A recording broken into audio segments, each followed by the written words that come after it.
In this video, we are going to look at instruction sets of 8085. At first, we'll focus on data transfer instruction. Here are some data transfer instructions that I've written. Let's go through each of them one by one. The MOV instruction. So what does the MOV instruction do? This particular instruction comes under register addressing mode.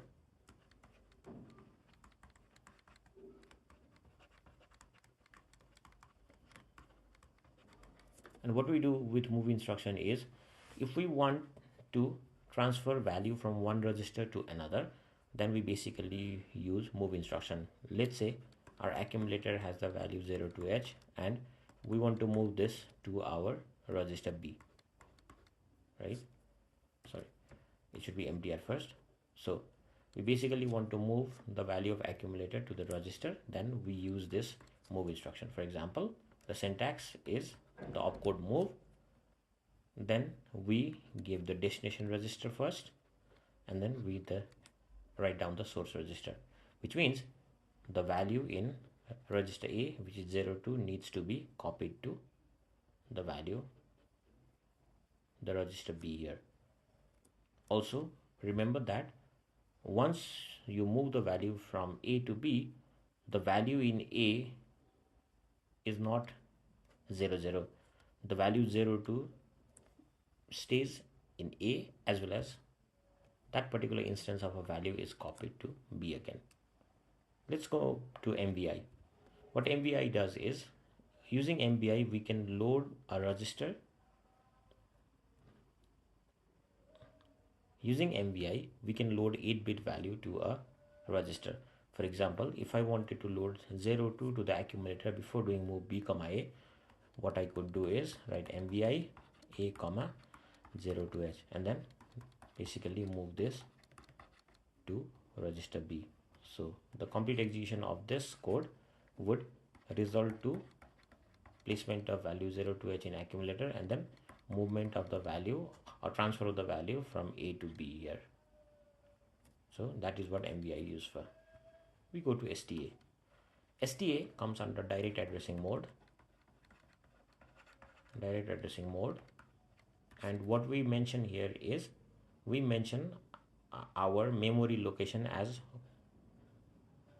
operand along with STA opcode. Now when we give a memory location something like this, what this does is transfers the value that is placed in accumulator to the memory location 3000H.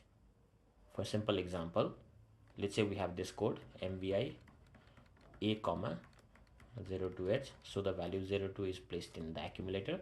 Now if we do STA 3000H, what this does is, in the memory cell 3000, right, 3000H, the value 02 is placed, which is previously placed in the accumulator. So the instruction STA transfers the value of accumulator to the desired memory location mentioned in the instruction.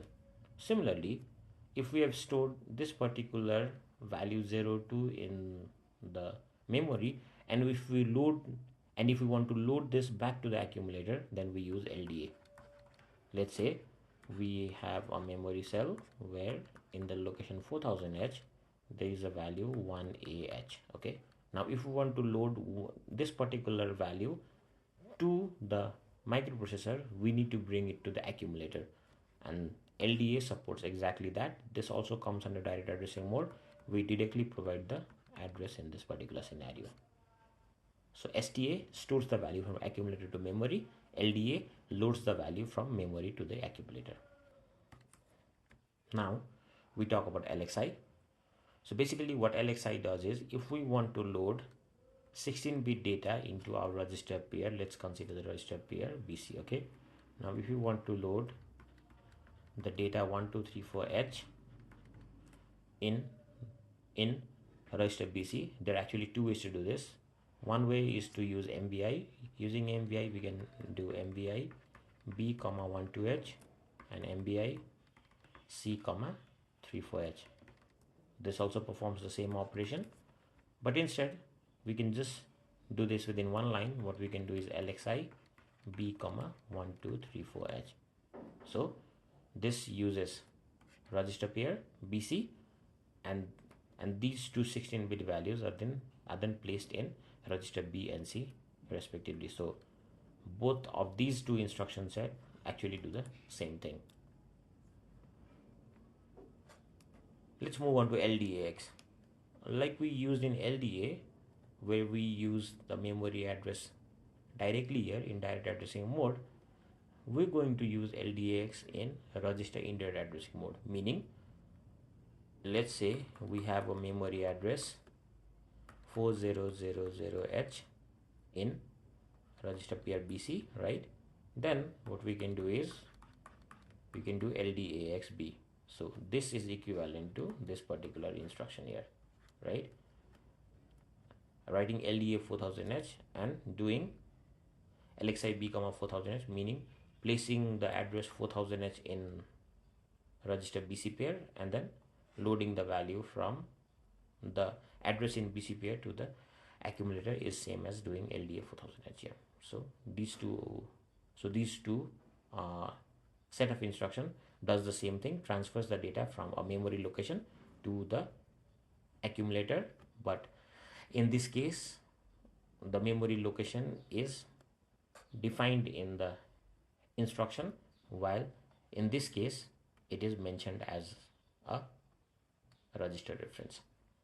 Similarly, STA and STX does the same thing, but again we use the register pair in place of STAX. So suppose if we want to do 3000H, STA 3000H, this can also be done in this way, LXI B, 3000H, meaning BC now gets the 3000H value, and then we can do STAXB.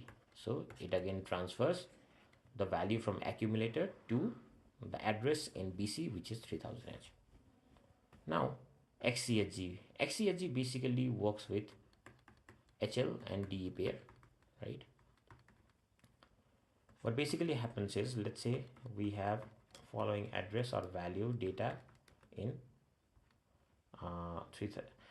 HL pair, and then we have 4000H in DE pair. Now if we do XCHG, what happens here is HL pair gets the value of 4000H now, and then DE pair gets the value of 3000H. So basically the value inside or the data inside HL pair and DE pair are exchanged or interchanged or swapped using XCHG instruction. So these were the basic data transfer instruction in 8085. In our upcoming video, we'll see the arithmetic and logical instructions.